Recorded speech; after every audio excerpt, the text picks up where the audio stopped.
Friends, नमस्कार। मैं फिर आपके सामने एक नए टॉपिक के साथ उपस्थित हूँ। आज का टॉपिक भी बहुत ही इम्पोर्टेंट है। आज हम पंचमाक्षर के विषय में जानेंगे, उसका प्रयोग हम कहाँ करें, कैसे करें। तो आइए हम शुरू करते हैं कि इसका प्रयोग हम कहाँ पर सही ढंग से कर सकते हैं और शब्दों में क्या क्या हमारे आगे कंफ्यूजन आते हैं उसको भी आज हम दूर करेंगे। तो चलिए शुरू करते हैं। देखिए, दो यहाँ पर शब्द आपको दिख रहे हैं। एक झंडा इस तरह से लिखा हुआ है और दूसरा झंडा इस तरह से लिखा हुआ है। नेक्स्ट जो वर्ड है उसमें घंटा शब्द लिखा है और दूसरा घंटा ये लिखा हुआ है। पंचांग लिखा है, फिर ये पंचांग लिखा है। तो ये जो कैसे हो गया, ये पंचमाक्षर हमारे जो होते हैं उसके आधार पर ये चेंजेस हो गए हैं, ये परिवर्तन हो गए हैं। तो कैसे आज हम इसको समझते हैं। देखिए, हमारे का ख गा घ अंगम चा छा जा जा इया टा ठा डा ढा डा ता था दा दा ना पा फ ब भ म। तो ये जो पांचवा अक्षर है हर वर्ग का, ये जो है कहलाएगा पंचमाक्षर। ठीक है, ये यानी अंगा य न म ये सब क्या है, पंचमाक्षर है। यानी प्रत्येक वर्ग का ये जो का है ये का वर्ग कहलाता है। ठीक है, और ये जो है ये च वर्ग कहलाएगा, ये ट वर्ग। तो इस तरह से ये वर्ग कहलाते हैं। इसी आधार पर त वर्ग है, प वर्ग है, और हर वर्ग का यानी प्रत्येक वर्ग का जो पांचवा अक्षर है उसे ही हम पंचमाक्षर कहते हैं। और ये पंचमाक्षर के प्रयोग से ही हो गया है। तो हमें इनका प्रयोग करते समय कुछ विशेष बातों को ध्यान में रखना है। पंचमाक्षर में ये अनुनासिक भी बोले जाते हैं इन्हें, क्योंकि इनके उच्चारण में हम मुंह और नाक दोनों का ही प्रयोग करते हैं। अनुस्वार आपको पता ही है, एक ये जो हम शिरोरेखा खींचते हैं और इसमें ये जो ऊपर पॉइंट लगाते हैं, बिंदु लगाते हैं, इसे ही हम क्या कहते हैं, अनुस्वार कहते हैं। यानी इनमें अंग का उच्चारण शामिल है।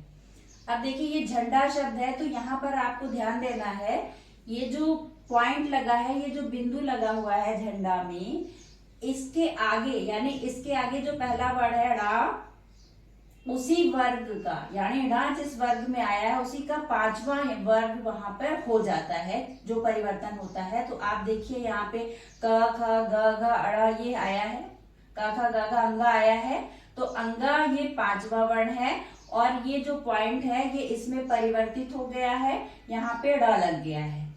तो इस तरह से झंडा शब्द बन गया है।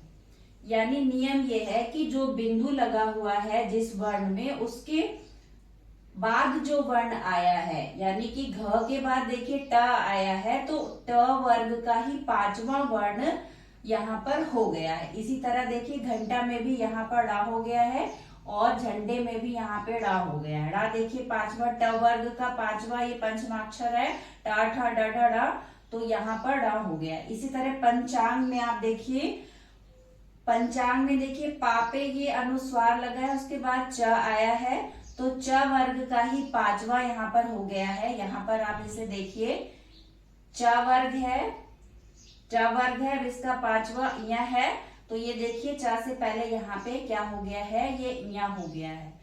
अब इसी तरह से अन्य वर्ण भी हो सकते हैं, जैसे कि गंगा है, गंगा भी चेंज हो जाता है, ये चेंजेस इसमें हो जाते हैं। किंतु ये पंचमाक्षर का प्रयोग, अब जैसे कि आप यहाँ पर संबंध लिखते हैं, मान लीजिए संबंध आपने लिखा, इस तरह से आप लिखते हैं। ठीक है, अब पंचमाक्षर का प्रयोग अगर करेंगे तो हम क्या कर देते हैं, उसी के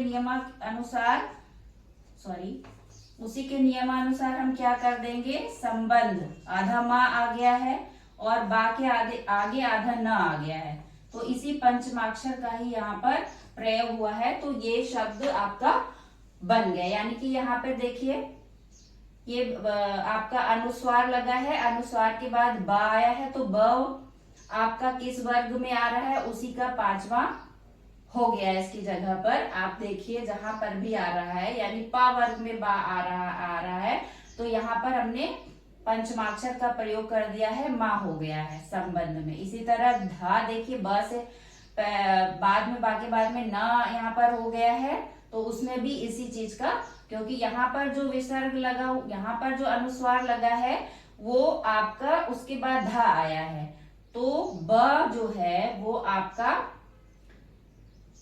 धा जो है, अब यहाँ पे ब आया उसके बाद क्या है धा, तो धा जो है वो किस वर्ग में आ रहा है ये आपको ध्यान देना है। और ध के पहले क्या लग गया है, न लग गया है। यहाँ पे देखिए त थ ध ध ना, ये देखिए त वर्ग का धा आया है और यहाँ पे पंचमाक्षर ना है, तो यहाँ पर ध से पहले क्या हो गया है, न हो गया, यानी ये बिंदु ना में परिवर्तित हो गया है और ये बिंदु हट गया है। तो ये पंचमाक्षर के ही प्रयोग से होता है, और ये गलत दोनों नहीं है, दोनों सही है, परंतु ये चेंजेस कैसे हो जाते हैं, ये यहाँ पे ऐसे कैसे हो गया है, ये बहुत विद्यार्थियों में बहुत डाउट होता है कि कैसे ये संभव हो गया है। तो ये हमारा जो नियम है उसके आधार पर ही ये चेंजेस परिवर्तन हो गए हैं। और एक चीज और ध्यान देने योग्य है, वो क्या है कि यहाँ पे जैसे कि मैंने एक संसार शब्द लिया है, यहाँ पर देखिए अनुस्वार ऊपर लगा हुआ है, परंतु उसके बाद जो वर्ण आया है वो स है, तो अंतस्थ जो वर्ण होंगे और जो ऊष्म वर्ण होंगे, यानी अंतस्थ और ऊष्म वर्ण में, ऊष्म वर्ण में स स और ह, और अंतस्थ में य र ल व आते हैं, तो इनमें ये नियम नहीं लागू होगा, यानी कि इसमें जो ये अनुस्वार लगा हुआ है वो चेंज नहीं होता है, ऐसे ही लिखा जाता है। आशा करती हूँ आपको ये चीजें क्लियर समझ आ गई होंगी, समझ आ गई होंगी, आप आगे ये गलतियां नहीं करेंगे। नेक्स्ट वीडियो में फिर मैं मिलूंगी आपसे। Thank you so much.